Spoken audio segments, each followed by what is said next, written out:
আসলে দীর্ঘদিন ক্ষমতার বাইরে ছিল, এখন অনেকেই বুড়ো টুড়ো হয়ে গেছে, মনে করছে কোন দিন মারা যাওয়ার আগে একটু মন্ত্রী টন্ত্রী হই, মানে অনেক ত্যাগ তিতিক্ষা তাদের মধ্যে আছে। আবার অনেকে ধরেন এখনই তো ক্ষমতায় নাই, এরপরেও তো সারা দেশে যে পরিমাণ আহ সেই চাঁদাবাজি শুরু করছে আর কি, বিএনপির নেতা কর্মীদের তো কোনো মতেই কন্ট্রোল করতে পারছে না। তো তো ইয়ের এখন মধ্যে এটা দেশপ্রেম ভারতের আছে, মানে কার্যালয়। জামাতের মধ্যে দেশপ্রেম আছে। অবশ্যই জামাতের আজকে এখনো পর্যন্ত তো জামাতের বিরুদ্ধে কোনো টেন্ডারবাজি, চাঁদাবাজি এই সমস্ত খবরাখবর তো আমরা কোথাও পাইনি।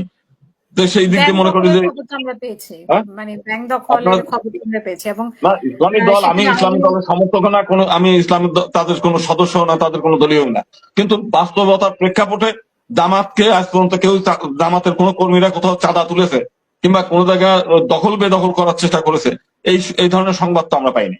তিতিক্ষা কম না, কোনো কিছুই না, কিন্তু 5 তারিখের পরে তাদের কর্মীদেরকে কোনো মতেই নিয়ন্ত্রণে রাখতে পারছে না তারা। না কোনো আমি ইসলামী তাদের কোনো সদস্য না, তাদের কোনো দলীয় না, কিন্তু বাস্তবতার প্রেক্ষাপটে জামাতকে আজ পর্যন্ত কেউ জামাতের কোনো কর্মীরা কোথাও চাঁদা তুলেছে কিংবা কোনো জায়গায় দখল বেদখল করার চেষ্টা করেছে, এই এই ধরনের সংবাদ তো আমরা পাইনি। তো সেই দিক দিয়ে আমরা মনে করি যে জামাত একটা সেবামূলক দল জনগণের কাছে, এবং ধীরে ধীরে জামাতের তো গ্রহণযোগ্যতা অনেক বাড়ছে সর্বমহলে। তো আপনি কি মনে করেন যে বিএনপির গ্রহণযোগ্যতা কমে গেছে, জামাতের গ্রহণযোগ্যতা বেড়ে গেছে? অনেক কমেছে। আপনার এই 5 তারিখের আগে বিএনপির যতটা জনপ্রিয়তা ছিল এখন কিন্তু অনেক কমে গেছে।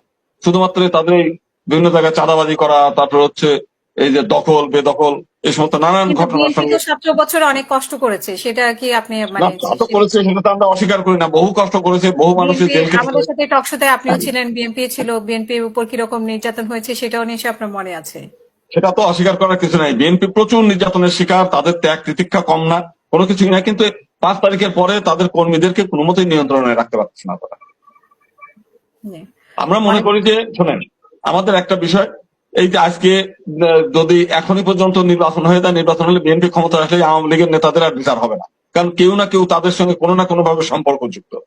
তো সেই কারণে আমরা মনে করি যে এই সরকার আর কয়েকদিন থেকে এদের বিচার টিচার ভালো মতো করে ফাঁসি কাছে ঝুলায়ে সমস্ত গুলো বিদেশি টাকা যেগুলো গেছে সেগুলো ফেরত আনার পরে এরপরে নির্বাচন দিক। নির্বাচনে আমার মনে হয় একটু দেরিতে হয় ভালো, এটা আমার নিজের ব্যক্তিগত। যারা যে নির্বাচন খুব তাড়াতাড়ি করতে চায়, আমি মনে করি না যে এত তাড়াতাড়ি নির্বাচন হওয়া উচিত। কিন্তু আপনি তো বলছেন যে একজনের হাতে কয়েকটি মন্ত্রণালয়, তারা চালাতে পারছে না, তারপরও ধরে আছে। তো সেই সেই লোকগুলোই কি আসলে পারবে, মানে এই নির্বাচনে ওই আগে? জন্য আমার একটা সাজেশন হয়, একটা জাতীয় সরকারের মতো করুক, আরো কিছু মানে কর্মকর্তা তারা নিয়োগ দিক, অথবা সব দল থেকে কিছু লোকজন নিয়ে আসুক, নিয়ে এসে একটা জাতীয় সরকার হিসেবে করে নিক, যে 2-3 বছরের জন্য একটা সরকার থাক, 3 বছরের জন্য তারা দেশ চালাক। দেশে অনেক চৌকস লোক আছে, অনেক ভালো মানুষ রয়ে গেছে, দুষ্ট লোক তো আর খুব বেশি না। এটা আমার। আচ্ছা, এখানে বিএনপি নির্যাতনের কথা বলেছি, কিন্তু মানে জামাত ইসলামও অনেকভাবে নির্যাতিত হয়েছে, এবং সেটাও অস্বীকার করার মতো না। জামাত ইসলামের উপরও আরো না না, বেশি জামাতের একটা ব্যাপার আজকে দেখেন, জামাতের নেতাদের যেভাবে জুডিশিয়াল কিলিং করে হত্যা করা হয়েছে, মানে পুরোপুরি এইভাবে তো অন্য কোন দলের নেতা কর্মীদের এইভাবে ফাঁসি কাছে ঝোলালে সেই দলই থাকতো। জামাতের নেতাদের যেভাবে তারা যেভাবে অন্যায় বিচারের সম্মুখীন হয়েছে, তো তারা তো কম হয়নি। বাংলাদেশের সব রাজনৈতিক দলই আওয়ামী লীগ থেকে মানে নির্যাতনের শিকার এবং বঞ্চনার শিকার, এটা অস্বীকার করার উপায় নেই, কম এবং বেশি।